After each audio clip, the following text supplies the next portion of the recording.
Okay, welcome back. You're joining us here on the Yes Carpet and, of course, on www.yesscotland.net. And none other than joining us is the legendary Brian Cox. Welcome. Hello. Hello. Did you enjoy this morning? What was it like for you? It was very nerve-wracking, but it was finally very enjoyable. Yeah, a lot of the people that we spoke today spoke very highly of how powerful your speech was. It came right from the heart.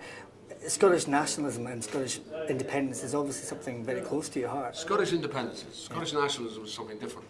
Scottish independence is something that is very close to my heart. And, it's something that's come to me kind of organically over my life. It's not something I really believed in.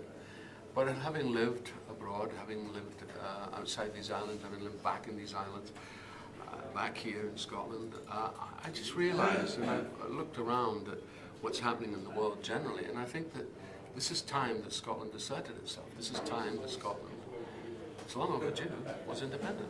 Yeah. And independence is only the beginning. It's not an end in itself, because we will have to redefine everything. We'll have to have new parties. We'll have to have a new Labour Party. We'll have to have a new Conservative Party. Yeah. We'll even have to have a new Liberal Democrat Party. So it's just the beginning of something. It's like having a book and starting to write everything from scratch again, isn't it? Exactly, and it's very exciting. And the potential is enormous. It is hugely and enormous. And in my time of life, I can't think of anything more exciting and anything that I'm more passionate about. I didn't realise I was as passionate about it because I've always been cool. I've always taken on because the Scots, let's get on. I'm not, that's not for me. But now, in my time of life, I've realised that now is the hour. Yeah. This is the time. Now, obviously, you travel around the world, and you meet a lot of Scots abroad. What do you think they'll think to the kind of independence campaign? I think a lot of Scots abroad, you see, it's interesting, I said it in my speech today, the Scots abroad feel very, very Scots. I mean, the Scots diaspora in America alone is probably triple the Scots population, and they feel sometimes more Scots than the Scots do. Because we've always had an uncertainty at home, an uncertainty about our position. And it's made us, sometimes this mentality of we are not worthy. And it creeps in and it's undermined us constantly. We can be our own worst enemy in that way. Yeah.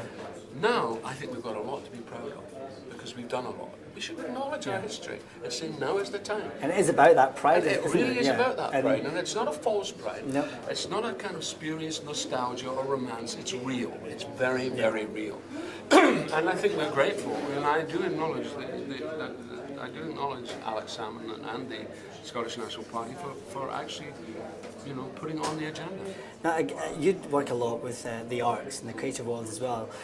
How do you think it will help the creative industries if Scotland were to become independent? Well, first of all, we'll have our own tax-paying parties, and we'll be able to look at the financial and economic efficacy of creating a mini film industry, and I think that's really possible in Scotland. I think we can do amazing things because technically we certainly have the artistic talent, but we also have enormous technical talent. Look at they're all here. Yeah. These guys, they're all over here. Fantastic. He would benefit greatly because we would have a proper industry. That's never happened in England, and we've also had to compete. It's been up to the local councils like Glasgow last year. They did a tremendous job in bringing 2 films here, and also during the 90s we brought 2 huge films, Braveheart and that should and what's that? Oh, We've got Disney Pixar coming this year as well. We've got Pixar, Rob Roy. I was in both of them. I couldn't find Braveheart and Rob Roy, and that to me is what should have been happening on a regular basis. And we dropped the ball. We dropped the ball because fiscally we couldn't do it. Now fiscally we can, and there's all kinds of ways of working out how it works, not just in terms of tax, but in terms of an infrastructure which feeds the industry. I think it's enormously potential. Would you say that you're almost an ambassador for independence to Scotland, for Scotland? I'm happy to be so. If they want me to be, I am happy to be so. And what would an independent Scotland mean to you if it were to happen in 2014? It would complete a sense of belonging. It would actually give me my home back. I've always felt,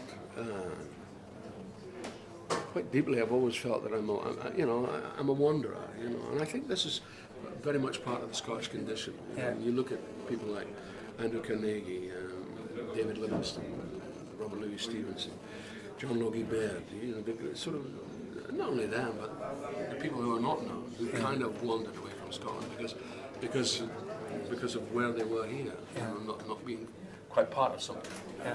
And I think that's what it would complete the sense of belonging, probably. Well, thank you very much for joining us here on the Yes Carpet. You're The one and welcome. only Brian Cox. Thank you Thank very you. much, Brian. Cheers. All the best.